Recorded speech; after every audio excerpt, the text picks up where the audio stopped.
கிறிஸ்துவுக்குள் மற்றவர்களை கட்டி எழுப்புவதற்கு உறுதியாயிருங்கள், அவற்றை என்ன பண்ணாதீர்கள், இடித்து போடாமல் இருங்கள். கெட்ட வார்த்தை ஒன்றும் உங்க வாயிலிருந்து புறப்பட வேண்டாம். பக்தி விருத்திக்கு ஏதுவான நல்ல வார்த்தை உண்டானால் மாத்திரம் என்ன பண்ணுங்க, பேசுங்க.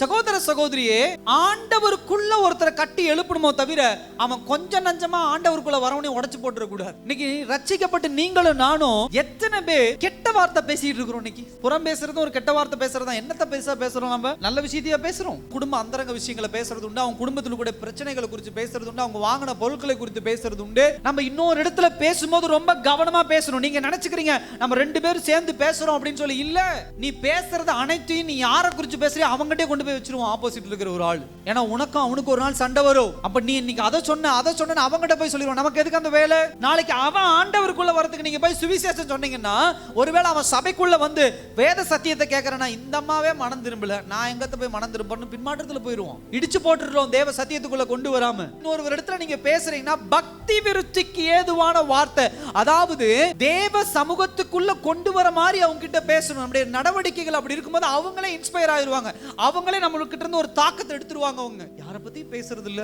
ஒரு குறை பேசுறது இல்ல, ஒரு கெட்ட வார்த்தை பேசுறது இல்ல, ஒரு தப்பான காரியத்தை பேசுறது இல்ல.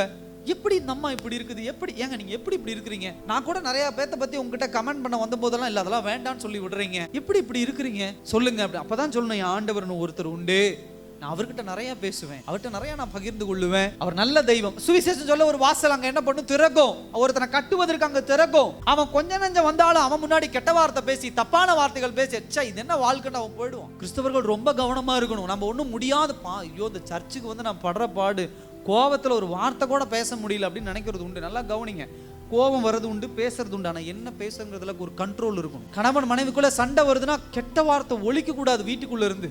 பக்கத்து வீட்டுக்காரன் எப்படி ரட்சிக்கப்படுவான்? பக்கத்து வீட்டுக்காரனோட சண்டை வராதானா கண்டிப்பா சண்டை வரும், வராமலாம் இருக்கா சண்டை. ஏதாவது ஒன்று பேசுனா ஒரு வார்த்தை போட்டு ஒரு வார்த்தை வரும். பட் எந்த வார்த்தையை நம்ம பேசுறோங்கிறது முக்கியம்.